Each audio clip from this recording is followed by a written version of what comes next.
Hello and welcome to this special edition of Represent NYC on Manhattan Neighborhood Network. I'm Julie Walker. Today we will be talking about financial reparations for slavery.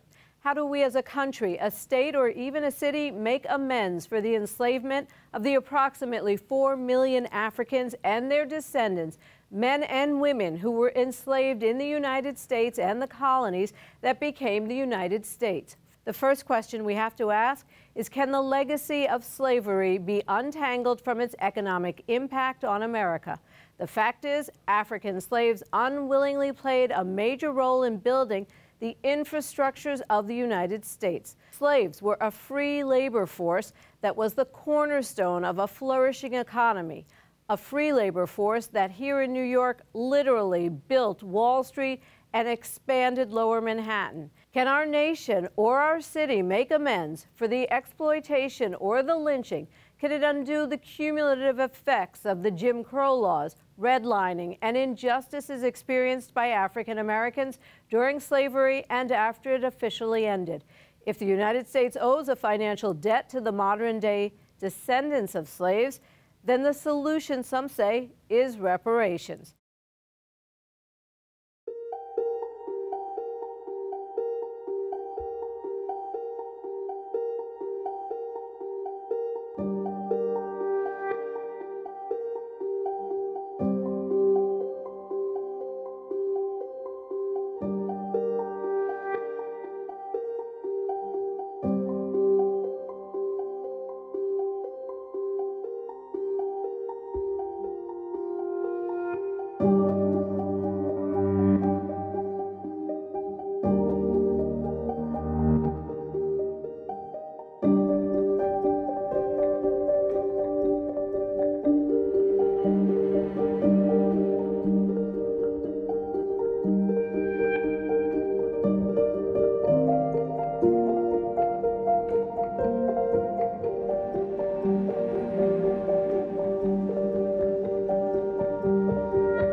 New York and other northern cities accrued vast wealth from slave labor and profited for centuries from dealing in the slave trade.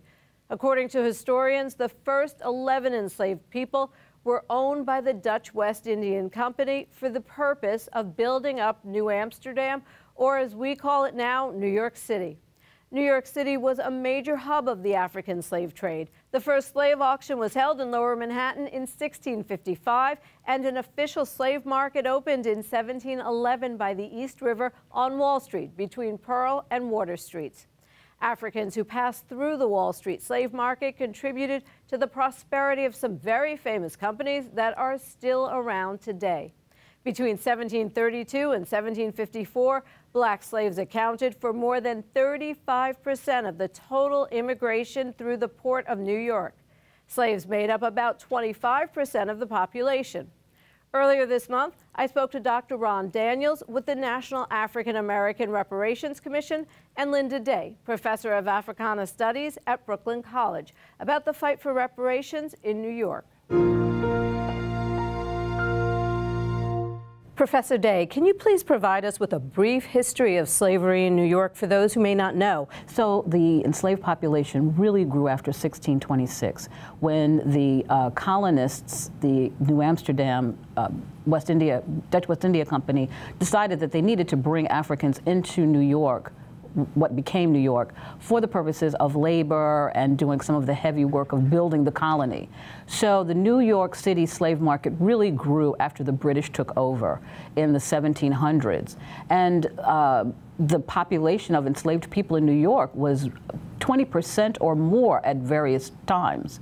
And indeed, it exceeded the number of enslaved persons in other colonies in the 13 colonies other than Virginia for the longest time, up until the federal period. So it wasn't until 1827 that technically slavery in New York or people to be enslaved born in New York became illegal. But to have a person that was enslaved in New York was not finally illegal until the 1840s. So what are some of the ways that New York benefited from the slave trade even after it was abolished? And how did this impact generational wealth? Well, certainly there were people in New York, many of the wealthy bankers, industrialists, factory owners, shipbuilders, ship makers were involved in the products of enslavement after slavery, because the northern industrialists were working to refine the sugar that was made in the South, to refine the cotton that was grown by enslaved persons in the South. So Brooklyn, New York, people like the Livingstons were wealthy because of their work in the slave trade and because of their shipbuilding operations. So there was a lot of wealth that was created in New York on the backs of enslaved people from the South. And at the same time, the people that were in the enslaved population were losing every generation. There was no way for them to accumulate property while they were enslaved, and it was even difficult to maintain family ties when children were being sold away from their parents, wives were sold away from their husbands. It was difficult to even maintain familial ties in those days. So turning now to Dr. Daniels, you are the convener of the National African American Reparations Commission. Can you briefly tell us the mission of your organization and how it was founded? Well, the mission of the National African American Reparations Commission is to, first and foremost, to create a 10-point reparations program, which we have. And that 10-point reparations program is designed to be a frame of reference for reparations initiatives around the country. In addition to that, we're supporting H.R. 40, which is the bill first introduced by Congressman John Conyers in 1989, which was initially a bill to study whether or not enslavement warranted reparations. Because of the involvement of the folks who are part of the commission, including the organization NCOBRA, we've changed that bill now to a remedy bill. So it's no longer the bill which is now before Congress, which is being sponsored by Congresswoman Sheila Jackson Lee, is a bill to study reparations proposals for African Americans, which means that we're now in the remedy phase. So in broad terms, we have a number of outstanding commissioners. We work very closely with the CARICOM Reparations Commission. There are a lot of people who are not aware that in the Caribbean there is a CARICOM Reparations Commission. It has a 10-point program. We work very closely with them. But we also do work in communities. So the work that we've done at the national level has helped to be synergistically related to some of the work that's being done here in New York, particularly in terms of the introduction of the bill in both the House and the lower chamber and the upper chamber to talk about an H.R. 40 type bill. And we've just come out of Evanston, Illinois, where in the city of Evanston, Alderman Robin Ruth Simmons has introduced a bill that was passed where there will be $10 million over the next 10 years to deal with reparations in the city of Evanston. The reason why that's important is as commissions like the ones that are being set up in New York and the kind of research that the professor is doing, it means that we're going to begin to talk about how reparations should actually be paid at the local level in addition to the national level. So, Professor, can you give our viewers an idea of the amount of money we're talking about when it comes to New York profiting from free labor and investing in products that relied on slave labor? Would it be in the thousands, in the millions? And how can examining this history shine a light on the amount of damage done? Well, certainly, for example, something like Citibank. The people that founded Citibank were involved in the slave trade. So there's no, how can we even calculate the amount of wealth that Citibank controls? So that wealth over time, we're talking in the millions and millions of dollars if you do aggregate all of the wealth that was created through the slave trade, through the products of slave labor. It's in the millions for sure. So, Dr. Daniels, you talked about a 10-point plan that the National African American Reparations Commission rolled out. What are some of the highlights of that plan, and how did the organization come to those conclusions? Well, if I could just also chime in a little bit on this topic, because I think it is not really understood the degree to which the wealth of this country is built on the backs of slave labor, both in terms of the acceleration principle and the multiplier effect, which means that because of this tremendous amount of wealth was generated and indeed was built. So I really appreciate what the professor has laid out in that regard. Well, in terms of looking at our 10-point program, we basically looked at what the CARICOM Commission had dealt with, and we modeled it in that way. And it's pretty basic. We're looking at issues like housing, economic development, healthcare, communications, the whole right of return of Africans to go back to Africa should they choose to do so, sacred sites. Probably here in the state of New York, there are sacred sites that need to be recovered. Certainly the African burial ground was an example of a sacred site that was there that the community had to fight to preserve. And this is a part of the wound that our people suffer. My church, St. Mark AME Church, there's a whole series on PBS about the Iron Coffin Lady, because we discovered that in this free community, actually, you know, you had this kind of development. So we've made that contribution, and I think there's certain key areas that we should focus on. First of all, the whole notion that there should be apology, but there also has to be restitution. And in making that restitution, one of the critical questions we've addressed is whether there should be individual payments and how much and so forth. First of all, you could never pay enough in terms of the damages done to our people. But we also want to make a distinction between individual payments, or what we call direct benefits, which can be made if we can find those persons who were directly affected. But that's often where it gets hung up. Well, we don't know who they are and so forth. Well, we're saying that we know for sure that the black community was underdeveloped because of this. So no matter who is in the community now, we're looking at how do we collectively benefit that community. So we put forth something called a Reparations Finance Authority. The concept of having a board, if you will, be created of people from all walks of life, including activists and organizers, who can contribute to making decisions about how reparations would be dispensed. For example, if, for example, on public land, the United States has plenty of public land, if public land were made available, then we could create hospitals. We could create educational institutions. Well, that's not just for Ron Daniels or my family. That is for the totality of the black community to benefit from. So we're focusing very much on what we call community benefits that will accrue to all people of African descent who are in communities around the country. So you mentioned initiatives in other communities. So how has the idea of reparations varied across the nation? Well, I think it's just beginning to bubble up and percolate. And let me just say that in that regard, the Movement for Black Lives has made an extraordinary contribution to that conversation. Ta-Nehisi Coates with his discussion dealing with redlining. Because what people should also understand that we're talking about enslavement, but we're also talking about all of those discriminatory policies, racially exclusive policies that emanated post-emancipation, like the Homestead Act, like the FHA, like the GI Bill, and redlining. Almost in Evanston, Illinois, this was one of the great questions, that people were being redlined out of their property. They were literally being moved from the lakefront into black communities, which meant wealth was reduced and whatnot. So what we're finding is around the country, people are just beginning to bubble up with this kind of assertion. And you're finding students on universities challenging, for example, the University of Chicago or Georgetown University, where it's been discovered that these institutions have benefited from enslavement. And the universities are sort of dragging their feet, but students are coming forth and saying, well, here's where we stand. We're willing to have a portion of our student benefits, our student revenue, go to help repair the damage. So there's a series of these things beginning to bubble up.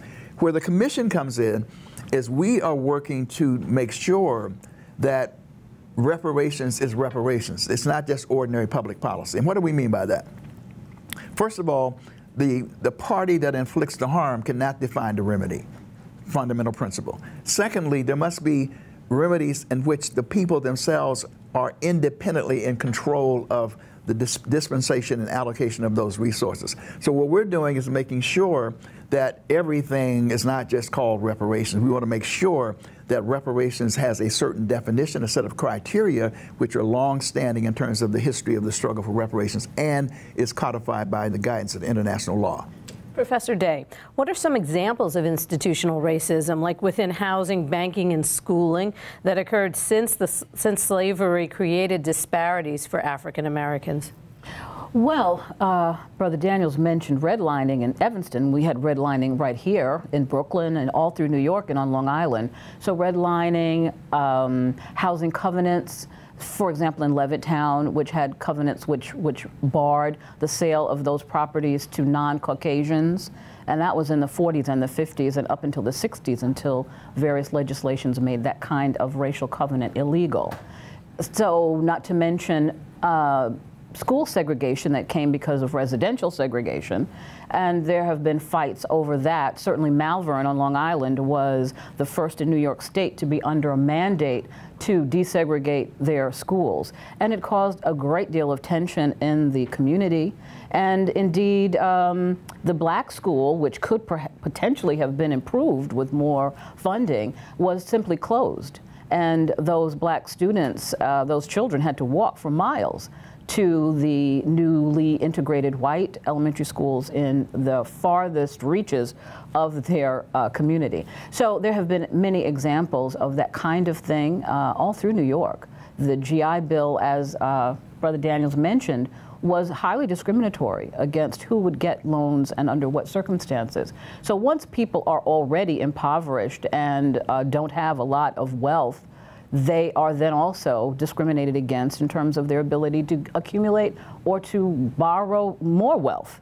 So the wealth gap continues to grow, has continued to grow over the years, such that now the average white household wealth of $100, for that $100, and the average black household has $5.04.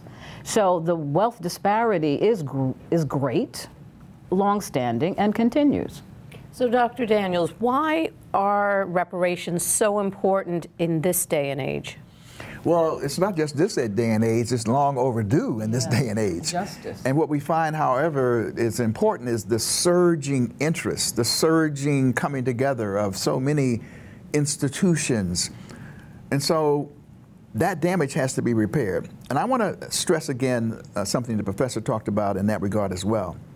It is understanding the intergenerational benefits and deficits. And it's really very necessary, particularly not only for African Americans, but for whites to understand this. Because very often whites say, I didn't have anything to do with it. I wasn't, but you don't have to, it's not, we're not indicting you individually. It's just that there were opportunities opened up to you because of enslavement that African Americans were denied. So with the Industrial Revolution, for example, black people were held in the South as sharecroppers, agricultural laborers, and so forth. It was a new form of slavery.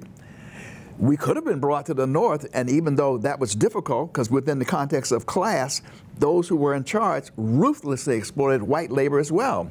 But it was still better to be working in a factory, a foundry, or a plant, or a mine, than being locked into sharecropping. So the point is, and then what happened was in the period right after the Civil War, this country brought out of Europe 13, 14 million European immigrants came. Now they were able to come in and take advantage of factory jobs even though they were low wage. There was no wage in the South. So that wealth, that potential and opportunity could be passed on intergenerationally. But to African Americans, it was a deficit. So having that understanding, we have a sense that if, in fact, people knew better, they would do better. Now, I'm not optimistic that, the overwhelming majority of people, particularly in the white community, will come to understand it, because there's something called white privilege as well. But there's a sufficient number of people who can join with what Martin Luther King would call this community of conscience and concern to move this forward. So, for example, the American Civil Liberties Union has recently joined the fray. They're helping, they're supporting H.R. 40. We're working, the commission, NARC, with them to have hearings around the country and town hall meetings. Human Rights Watch is about to also do likewise. There are faith organizations that are involved. And we have institutions like Virginia Theological Seminaries just come up and says, we're guilty. We want to figure out what we can do. So there is now a surging interest that we can ride in order to do what Langston Hughes said was never done. He said, America has never, ever been America to me. Well, there is the prospect somewhere down the line that there can be a new covenant where reparations really begins to heal, first and foremost, black communities, but in so doing, it will help heal this nation. Why are reparations so important now? There's a lot of tension in this country now, and so much of it does come from people not understanding the real history of this country. There's so many blinders on all over this country, and if there's any way for America to in any way, shape or form reach the potential that it has to come to grips with this this history. It has to come to grips with this disparity, this racial disparity that's been there, is still there, and will continue to kind of foment tensions unless it's addressed properly. And certainly this push and understanding of the need for reparations and then an implementation of plans to institute reparations for the real history of discrimination in this country. That's a way for the people in America to really begin to come to a better understanding of who we are, what we're about, and how we can go forward. So just briefly, my last question to the two of you, and again, just briefly, why does the word reparations seem to scare so many people? Well, I think when it comes to many in white America, they think that somehow this is a gift. I mean, why are we giving this away? Don't black people have mayors now and artists and entertainers and all this? I mean, so why should we do this? And it has nothing to do with me. So it really, in some ways, engenders antagonism. It's because it's not really understood, because real history is not taught in this country. And so when Professor Days talks about unpacking real history, this is a part of that process. Professor Day? And yes, reparations talks about repairing a disparity, repairing an injustice, but many people don't even know what that injustice is. They don't understand it, and yes, they think it's something that has nothing to do with them, when in fact the country is built on it. And 1619 was, as many people have now said, the beginning of the real history of this country, and most people don't have a clue about that real history. Professor Linda Day, thank you very much. Dr. Ron Daniels, thank you as well. It's wonderful being here. Thank you for having us. We'll be right back.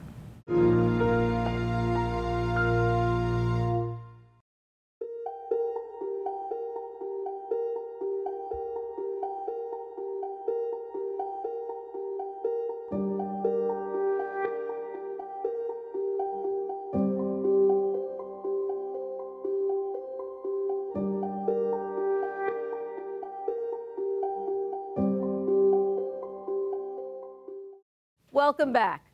Slavery in the U.S. officially ended in 1865, but the trauma of slavery didn't end with the end of the Civil War.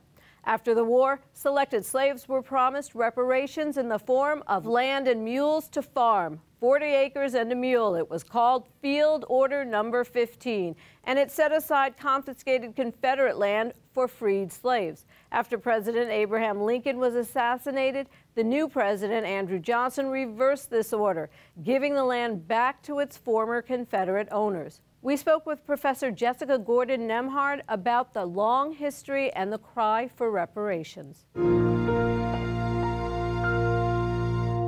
My name is Jessica Gordon Nemhard. I'm professor of community justice and social economic development at John Jay College. The request for reparations started back in the 1700s and 1800s, especially right after the Civil War, because at least after the Civil War we had laws in the United States that said that slavery was outlawed. So as soon as we had laws that said that the country recognized that slavery was wrong, that the slave trade was wrong, we've had people petitioning. In the 1790s, there was an organization called the Ex-Slave Mutual Relief, Bounty, and Pension Association, started by a woman named Callie House. And that organization argued that because enslaved people were workers and hadn't been paid, we at least deserved pensions, if not back pay. Once enslavement was over, African Americans were left on their own and had no way often to make a living to support their family. So it's a long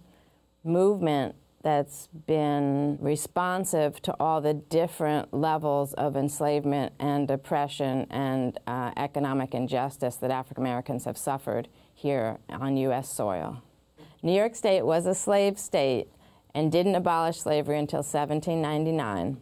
We have all the sins of being a slave state upon us. New York City has the Black Burial Ground Museum, and they actually list all the slave codes and the laws. Black people weren't allowed to be out after dark without a lantern. They couldn't own land. They couldn't testify in court.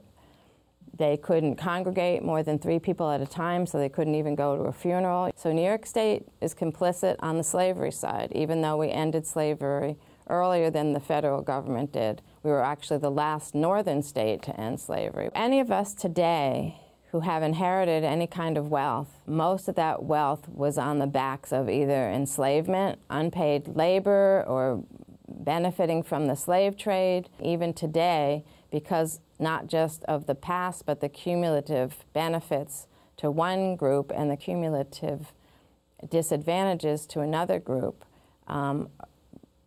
something needs to happen, because what's happening right now is not making up for those. It's still allowing the people who started out with the benefits to benefit more and more, and still leaving other people behind. Welcome back. Bill H.R. 40 calls for a commission to study and develop reparations for African Americans. This is part of a growing movement for a historical investigation into the long-term effects of slavery. Here in New York, Democratic leaders are looking to do the same thing. We spoke to Assembly members Inez Dickens and Charles Barron about their bill to form the New York State Community Commission on Reparations Remedies. Assemblymember Barron, you're the sponsor of a bill that establishes the New York State Community Commission on Reparation Remedies and makes an appropriation of $250,000. What motivated you to write this legislation? First of all, let me say that we have to keep the reparations discussion in the context of a larger issue. There are a lot of singular issue organizing when you do police brutality, reparations. But if there's no radical systemic change of this racist, parasitic, capitalist system, then even if we get reparations, we'll just be getting reparations without liberation, and we'll be well paid and well fed and still on the American plantation. So putting it in that context, I thought it would be important to go state by state. States should deliver the reparations, because trying to get a federal bill is going to be incredibly difficult. But if each state could look at the history in New York State, you want to find out the history of slavery in New York State, just look at the street signs. When we go up to Albany, we get off at Rensselaer and Albany. Rensselaer was a slaveholder. When I walk through my beloved community of East New York, Skank Avenue, slaveholder. Van Sicklen, Dutch, slaveholder. So when I read the history of New York City and found out that New York City was the largest slaveholding city in the country, second only to Charleston, South Carolina, I said we need to do reparations on a state level. So the bill is focusing on a community commission, not a state commission. 14 members will be on that commission. 9 will come from the community, 5 from the state, the governor's office, 2 from the Senate, and 2 from the Assembly. But it should be a community commission and not studying reparations, because we already know the fact that we were enslaved and it damaged us to this day. But what are the remedies? So the commission's mission is to, 1, how much should we get paid, and what form should it be in? And 2, who is eligible to receive it? You hear a lot of debates and arguments. Should it go to an individual, should it go to the community? And let me just make one last point. We need to make, and this is a difficult challenge and distinction, between what we're supposed to be getting as tax-paying citizens, like education, housing, health care. That's not reparations. That's what we're supposed to get as tax-paying citizens. Reparations is a debt owed. Pay your debt. And when people say, well, how much do you owe us? If I say $1 billion, if I say $1 trillion, they say, ha, ha, ha, we don't even have that in the budget. Well, you know what you could do? Just like we pay on the debt service in the state, you can pay a debt service to us, $1 billion each year, until you pay up whatever we calculate as the amount. So that's what reparations. It's a debt owed. It's not something that they should give tax-paying citizens for what they're supposed to get anyway. And I just want to add to that, because Assemblymember Barron mentioned about New York State being a slaveholding state. Many people don't realize when the Emancipation Proclamation was signed by the President Abraham Lincoln, it was only supposedly to free the slaves in the states that had left the Union. In other words, states like New York that stayed in the Union, it did not relieve slavery at all in any of those states. That's correct. So I just wanted to add that because we don't know the history. We don't know this. That's right. And it did not stop slavery at all in New York or New Jersey or any other state that was stayed in the Union. It was only for those states as a punishment to those states who left the Union. That's right. So, Assemblymember Dickens, you signed on as a co-sponsor of this legislation. Other than what you just mentioned, what else motivated you to sign on? Because I've always believed in reparations. I believe that we are owed a debt. The Irish felt they were owed a debt, and this is not to be racism. This is just talking about history, for the potato famine. The Jewish community for what happened during World War II or prior to World War II in Germany. So I have, and I have no problems with any other nationality feeling that they are due reparations. Why should there be a problem when black people feel that reparations is due? So, Assemblymember Barron, what's the current state of this piece of legislation that you wrote? Well, right now we have about 40 people signed on. For the second year in a row, it was voted out of the Government Operations Committee. At the time, the newly appointed majority leader, Crystal Peoples-Stokes, was the chair. So it was voted out of that committee. It is now sitting in the powerful Ways and Means Committee. So the next stop, it gets to the floor. What we have to do now is double that 40 and get to 80, because it's 76 votes is what gets a bill to the floor in the State Assembly. We're at 40 now, so this term, this session, we want to get to 80, get it to the floor, and then Senator Sanders, James Sanders, has the same as bill in the Senate. You know, and there's no reason why we got a black head of the Senate, a black head of the Assembly, a so-called, emphasis on so-called progressive governor.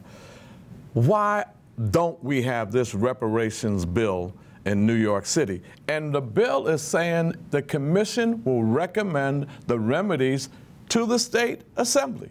It still has to be approved by the State Assembly. So there's no reason why this shouldn't pass. And I just might want to add, on the national level, it's very disingenuous for now the Democrats to be talking about reparations when they, in fact, had control of the Senate and the House and the president, a black president in 2008, and John Conyers, who was the chair of the Judiciary Committee where his bill was in, may he rest in peace, never got the light of day in 2008 when they could have passed it. Now we got a madman in the White House and we got a Republican Senate. Now you talking about reparations? We're at the point in our state bill, it's in-house Ways and Means. I'm going to push it and get more sponsors this year and try to get it to the floor, even if we have to do a one-house bill in the Assembly until the Senate catches up.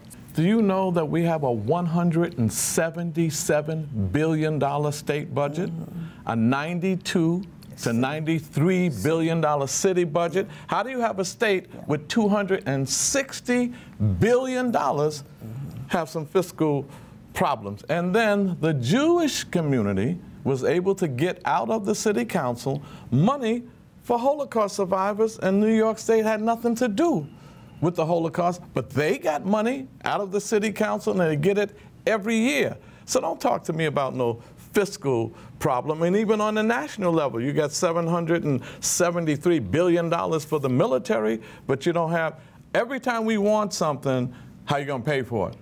Do they ask you how they're gonna pay for billion-dollar wars? And how did this nation get into a $20 trillion debt? And the city has a $50 billion debt, and the state has a $53 billion debt. They have money. It's about the will. So, Assemblymember Barron, what would you say to someone who says, well, I'm not personally responsible for the atrocities committed against African Americans, and therefore I shouldn't pay reparations? And I wasn't personally responsible for the atrocities committed against the Japanese. And in 1988, Ronald Reagan gave reparations to the Japanese for their internment in the 1940s. I'm not responsible for the Holocaust, but the city council is using my taxpaying dollars to pay Jewish people who were affected by the Holocaust. I don't care if you came here last night. The nation owes someone a debt. Once you become a citizen of that nation that owes someone a debt, then you are responsible for paying that debt to people who have been affected. They only run this stuff to us, not to other people. And I see you're ready to answer the same question. We helped build this nation. I mean, it was built on our backs. That's right. It was our backs that it was built on. We were the ones that were beaten. We were the ones that were strung up, and That's right. still are, by the way. That's That's right. nothing new. That's right. All you got to do is just look at the paper. And why shouldn't we? We helped. This is a nation we built. This is a state we helped build. That's This right. is not someone else. This is our. We That's right. had the input of blood, sweat, and tears. And if those people say they don't want to pay the debt because they had nothing to do with our enslavement, then don't reap the benefits, because you are milking the benefits for our labor. We cleared the roads, we built the homes, we built the bridges, we built their forts, and we were agriculturalists. Africans were. When they came to New York in 1627, remember the Dutch in New Amsterdam? They brought us here to clear the roads and teach them how to do agriculture, because the Dutch only knew how to do fur trading. We built the economy of this city, this state, and this country. So don't talk to us about why should you have to pay. Then don't accept the benefits for our blood, sweat, and tears if you don't want to pay the debt. So I know we touched on this, and everything we said up till now basically leads to this question. Why is the case for reparations so important in this day and age? Well, one, we have to tell the story. Our children need to know the truth about this nation. Lincoln didn't free any slaves. He was a racist who wanted to import us, send us back to Africa. Christopher Columbus did not discover America. Indigenous people were already here. So the story is very important to say that the indigenous people, they stole this land, and then they stole us from Africa to build the foundation of this racist capitalist system. Secondly, it's important now because our communities are in a crisis. We're in a dangerous crisis in every social indicator, and it's time for this wealthiest nation in the world, one of the wealthiest states in the world, the wealthiest city in the world, to take care of the 40% poverty in the South Bronx, 30 and 40% poverty in Harlem and in East New York, and our median income is low, homelessness. They need to take care of that. That's the crisis. We paid the price with our blood. Pay the debt. Reparations, if that was to be put in place, it would open the door for the truth to be told. In education, they've never really told the true story about slavery or about the history of the black man or woman, the black families in this country. I believe that the books could be rewritten and would be rewritten if that was done, if no more than that people were angry that you got reparations. You know, many of our own people, we go to school and we learn the wrong history. Right. We learn that what everybody else did, and we know nothing about our own people and what we did, how hard we worked.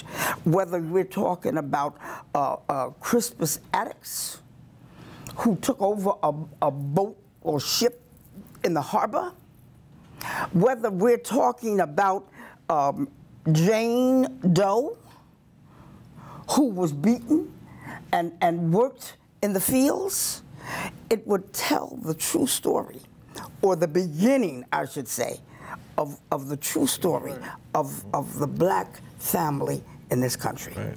So I think it's important to recognize the distinction between reparations and reparation remedies. And your bill specifically is asking for a commission on reparation remedies. Right. So what are the next steps if this legislation is written into law? Well, if this is written into law, the commission will be set up. They'll get $250,000 to bring in professors on the economy and the impact on African people in New York City, to bring in all of the experts, and then after the experts are brought in, maybe for a year, and then make recommendations on remedies to the New York State Assembly. And those recommendations should be passed by the Assembly and the Senate, signed by the governor, and put into practice, put into institutions and agencies so that we can then benefit for the work that our ancestors have done, the blood that was spilled. And I just want to let people know the African Holocaust is the worst Holocaust, along with the indigenous people, so-called Indians,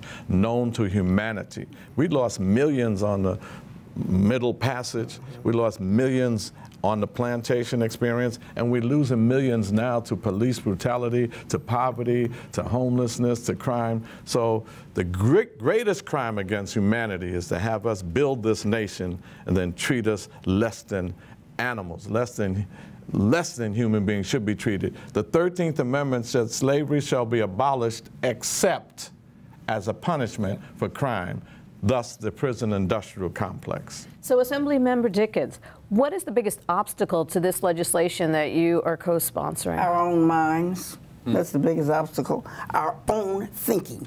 And when I say our own thinking, I'm not talking about any color or creed of an assembly member or the public. I'm talking about all of us, because some of us in our own communities see no need for a reparations remedy. And so it's our own thinking. In other communities, they're never going to be, and I want to bring something else into this. You know, maybe I shouldn't, but because this is going to be something that's going to open the door for another segment. But we're talking about cannabis and the legalization of it, and we're talking about money coming in, whether it's taxes, licenses, whatever, that would go into the communities that have been adversely affected. Well, obviously, that's the black and brown communities. And what's happening is now they're saying, well, why should it only go to those communities? You know, I mean, there's always been, and it's racism that says you can't have it. It's just, that's just the bottom. And you know, you can be racist against your own. And I think we're going to have to just leave it there. Thank you both very much, and we'll be right back.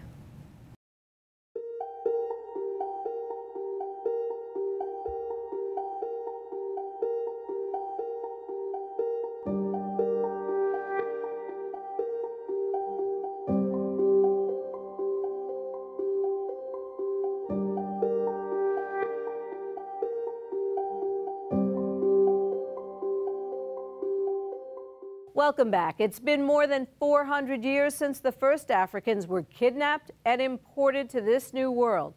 Though it is impossible to give accurate figures, some historians have estimated that 6 to 7 million enslaved people were brought here during the 18th century alone. Many did not survive the passage. And by the end of the Civil War, some 3.4 million black people remained in bondage in spite of the Emancipation Proclamation. Today, there remains a large divide between Americans of different racial and ethnic backgrounds on the issue of reparations. A 2019 AP poll revealed that 74% of black Americans and 44% of Hispanics are in favor of reparations, compared with 15% of white Americans. We'll be right back, but first, let's hear what some of the 2020 Democratic candidates for president have said about reparations.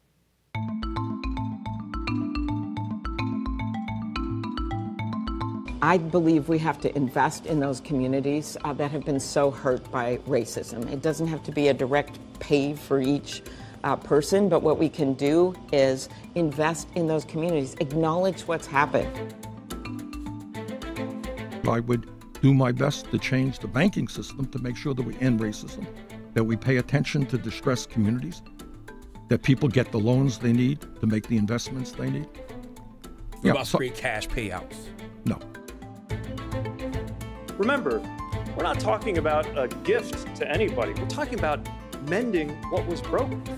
We're talking about the generational theft of the wealth of generations of African Americans. And just crossing out a racist policy and replacing it with a neutral one is not enough to deliver equality.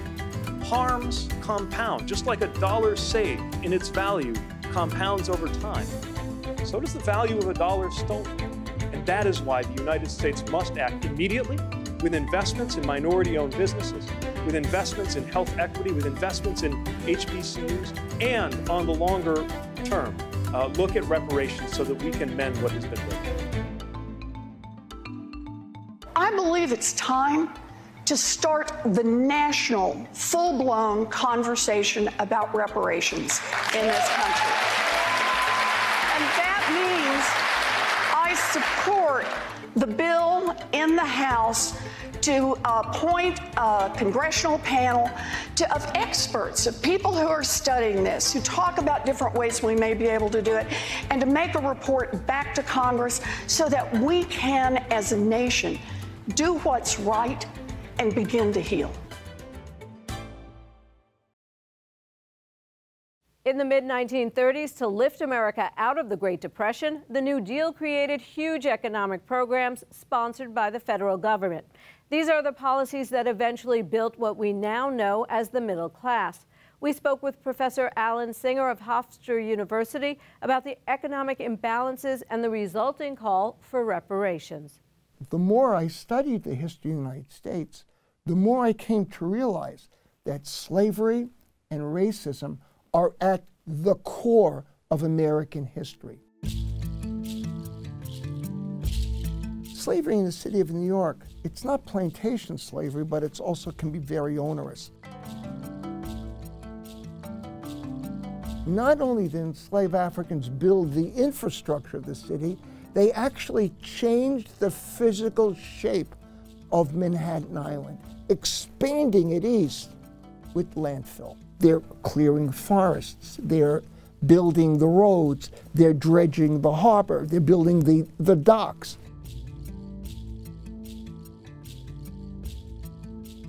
One of the reasons for gradual emancipation is so that the slaveholders can work the enslaved Africans for the next 25 years, getting free labor from them.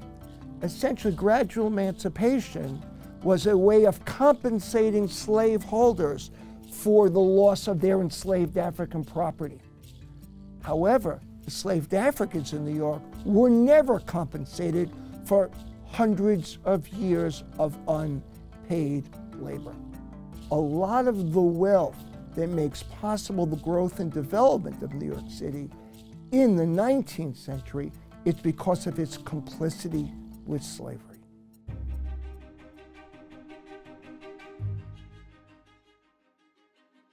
Because of its location on the Gulf Stream, New York is the best port of call for the sale and the distribution of slave-produced commodities. Cotton from the South is put on coastal vessels and shipped to the port of New York. Sugar from the Caribbean is put on coastal vessels and shipped to the port of New York. Profits from sugar production, profits from cotton production become the basis for the creation of Pennsylvania Railroad, the Long Island Railroad, AT&T. The main bank involved becomes the bank that becomes Citibank.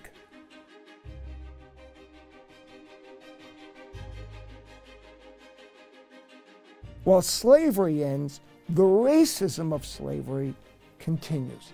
And that's what we see really continuing to the United States to this very day.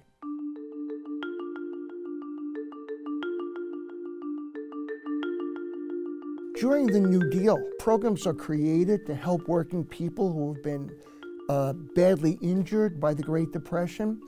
Those programs often exclude African Americans. It carries over after World War II with the GI Bill. It guarantees veterans that they will have mortgage insurance, but they still must apply for the mortgages through local banks. Well, in the New York region, African Americans can't get mortgages to buy homes in many of these expanding suburbs. So what you created were virtually all white communities.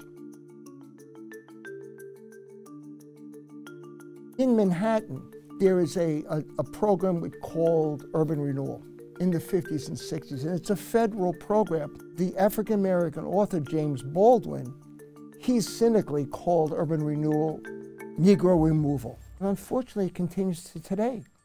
In communities in Brooklyn, in communities in Harlem where you have gentrification, African Americans and now Latinos are being forced out of their own communities. So what you have is systematic racism creating the modern city. Education in the state of New York and in New York City, we see the shadow of slavery and the shadow of racism continuing to impact on people's lives. We have a problem in the United States today that more young black men are involved in the criminal justice system than get to go to college. So what we get is an educational system that holds people back, and then adding to that, people never catch up. It's like the gap becomes deeper and deeper financially the older they grow. That's why it's crucial that we understand the history of slavery, why we understand the history of racism, because it undermines our ability to deal with social inequality today. Today, the generational impact of slavery, along with hundreds of years of discriminatory economic policies, can be seen clearly in the wealth gap between black and white families in America. Historical economists say home ownership, for example, became one of the most direct paths to wealth creation in America. But the cards were stacked against black homeowners. Decades after it was instituted, the government-sanctioned policy of redlining still to this day impacts black Americans.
Welcome back. When you ask yourself, what can I do? How can I make a difference? Maybe think of this next story. The Underground Railroad was a network of secret routes and safe houses established in the United States during the early to mid-19th century. These houses were instrumental, allowing 100,000 slaves seeking freedom to escape. So we want to end this show with a story about a building in Brooklyn, a home local New Yorkers, activists, and historians are trying to protect. A home which is believed to have been a stop on the Underground Railroad and is a positive reminder of New York's role in Black history. New York was part of the Underground Railroad, and what does that mean? The Fugitive Slave Act of 1850 meant that the federal government was now saying that it would support the return of any fugitive slaves that were found. People in New York who wanted to be a part of assisting these runaways, they would have, for example, their barns, a home, a farm, someone's house, where they would offer shelter to those who were on their way to a safer place. Brooklyn was strong supporters of slavery, fervent supporters, to the point of being traitorous to the United States. We say, oh, okay, New York was on the good side, you know, the South was on the bad side. No, the majority of Brooklyn was pro-slavery, blatantly racist. It was economic ties and ideological ties. New York, and Brooklyn in particular even, was a very important port in the export of these Southern slave-produced products. So though the South was the place that you had plantations and you had large numbers of enslaved people doing the agricultural work of picking cotton, baling cotton, many of the fortunes of the early Brooklyn industrialists and bankers came through the profits from the system of slavery. A lot of our streets, a lot of our monuments, institutions are named after people who were slave owners, named after people who profited from slavery. I don't want to erase that history. That's part of our history too. But it only tells one side of the story. This is what's happening. We have a home that was owned by prominent abolitionists that is set for demolition. And we have a way to save that home. 227 Duffield is a tangible, physical reminder of American history and of the part that was played by prominent people who were very courageous and put themselves on the line here in New York, in downtown Brooklyn, so that other people might literally be free. The house next door to this home had a tunnel that connected both that house to this house. And we know that when authorities could knock on one door, then people were able to be smuggled into another home. And so that's why it's so significant that we keep this home. It is the last of an entire area, an entire neighborhood of prominent abolitionists who were working to end slavery. And this is all we have left, this one house. To me, what it would mean if 227 Duffield is preserved as a landmark, it's a victory for Black history here, but it's also a victory for people fighting against gentrification. Overall, our goal is to preserve 227 Duffield as a historical landmark so it doesn't get demolished. We want it to become, a museum. It's really important that we just keep Black landmarks and Black history visible. You guys can help us too. Everyone, we're all in this together and we can stop this. This conversation about reparations is an attempt to acknowledge and reconcile the past and to heal. We have only scratched the surface, and we hope to bring you more in the future. I want to thank all of our guests and everyone who participated in this show, and thank you for joining us for this special edition of Represent NYC on Manhattan Neighborhood Network. I'm Julie Walker. Goodbye.